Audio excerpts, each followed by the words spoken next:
Hi hello welcome to our channel. నేను మీ రైతు బిడ్డ స్వాతి బరిశెట్టి అగ్రికల్చర్. ఏంది స్వాతి నాటేయకుండా ఎక్కడ పోతుంది అనుకుంటారా? ఎన్ని దిక్కుట్ల తిప్పినావు మేస్తిరమ్మ ఇలా మమ్మల్ని? మూడు దిక్కుట్ల మనం ఎన్ని ఎకరాలు వేసినాం? ఎకరన్నారా? నిజం చెప్పు.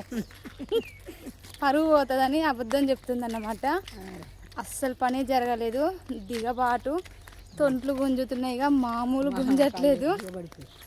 అయ్యో అసలే తొంటి తీపిరా దేవుడా అంటే మళ్ళా తీసుకుపోయి నన్ను ఇక్కడ గాతుంది, జాగ్రత్త దాటు తీసుకుపోయి మళ్ళీ దిగబాట్లో పెట్టింది ఫ్రెండ్స్. దిగబాట్లు వేసి నడువులు అయితే సొక్కుతున్నవి. వావ్, గులాబీ చెట్టు పూలు బాగున్నాయిగా. ఇప్పుడు అయితే మేము మా మందుల వాసన వస్తుంది. మా ఇంట్లో కూడా తిరక్క చెట్టు ఉండే ఒకప్పుడు. ఇప్పుడు ఏ చెట్టు వేద్దామన్నా ఇంట్రెస్ట్ లేదు. Rose flowers light pink, guest house మాదిరి, నిమ్మ తోట. ఇగో ఇప్పుడైతే ఈ ఎర్ర చిలక ఎందుకు గుంటలు తీపిచ్చిరో చూపిస్తాను. గాతు చూసుకున్నాం. ఇగో ఇదైతే నిమ్మ తోట వేయడానికి ఇక్కడ నిమ్మ చెట్ల గుంటలు అయితే తీపిచ్చిరన్నమాట. 3 అడుగుల 2 ఫీట్ల 2 ఫీట్ల లోతు, 2 ఫీట్ల వెడల్పు అన్నమాట. ఇక మేమైతే నారు వీకడానికి పోతున్నాం ఫ్రెండ్స్. అది నిమ్మ తోట, కొబ్బరి చెట్లు. ఇంత ముందుకు ఇక్కడ నిమ్మ తోట ఉండే, అది తీసేసారు కదా. తీసేసి ఇప్పుడు మళ్ళీ కొత్త తోట అయితే స్టార్ట్ చేస్తారు అన్నమాట. నాట్లు వేసి నాకైతే నడువులు గుంజుకపోతున్నాయి, కానీ తప్పట్లేదు. ఏం చేస్తాం, చేసుకుంటే బతికేటోళ్ళం.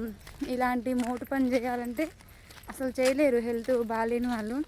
అందులో నేనైతే నెంబర్ 1 అన్నమాట. నాకు అంత ముందుకు చేసిన ఎంత పని అయినా ఇప్పుడు చేయలేకపోతున్నా. బాగా గుంజుతున్నది నడుములు, కాకపోతే తప్పదన్నమాట. అదే మా అమ్మ అయితే మంది తోడుకోదు, నా కాపాలనే ఉంటుంది. అంటే వేరే విధంగా కాదు, హెల్త్ బాగుండట్లేదు కదా, ఎప్పుడు ఎలా ఉంటుందో తెలియదు కాబట్టి అమ్మ ఎప్పుడు నన్ను అంటి పెట్టుకొనే ఉంటుంది. ఏంటిదంట అమ్మ, మా వాళ్ళు అయితే ఇక నారు వీకడానికి వేరు ఫ్రెండ్స్. ఈడ కూడా గాతు వచ్చింది. అబ్బా, ఎన్ని గాతులు దాటాలి, ఇప్పటికే కాలు గుంజుకోబోతుంటే. ఇంకో ఈ గాతు దాటాలన్నమాట. రవణమ్మ నాయనమ్మ అయితే వచ్చి అమ్మాయి అవుతుంది, భలే దునుకుతుంది. ఇప్పుడు నేను దునకలేని గాతుని. అమ్మ దేవుడా, తండ్రి దత్తాత్రేయ నీ కాలు మొక్కు తండ్రి, వచ్చిన నడువు నొప్పి తొలగించు. ఎంత చక్కగా పని చేసుకునేదాన్ని ఆడుతూ పాడుతూ. ఈరోజు అమ్మ అయ్యా అనుకుంటా నొప్పులు తీస్తున్నా. ఎందుకు ఇచ్చిన నాయన ఈ పాపిష్టి నొప్పులు అనుకుంటూ మును వేస్తున్నా. మరి మా సైడ్ అయితే ఎకరానికి 5,000, చేకులు అయితే 600. మరి మీ సైడ్ ఎంత కామెంట్ చేయండి. ఇగో నారుకాడికి అయితే పోతురు మా వాళ్ళు, అక్కడికి పోయినాక చూపిస్తా. మళ్ళీ గాతు వచ్చింది. ఇలాంటి లైన్లు 3 చూడండి ఎట్లా దునుకుతుందో. అమ్మ దునికిందిరా దేవుడా. ఇప్పుడు నేను దునకాలే. మంచిగా కట్టెలు అయితే మోపు కట్టారు ఎవరు అంటే ఇంటోలే అయినాలే. అప్పలో దేనికో ఒకదానికి యూజ్ అవుతాయని ఇగో నారుమడి కాడికి అయితే వచ్చినాం. ఇదే అన్నమాట.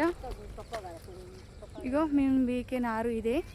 కొబ్బరి చెట్లు చూడండి ఎంత బాగున్నాయో, మంచిగా వర్షమ్మటి ఉన్నాయి లైన్గా.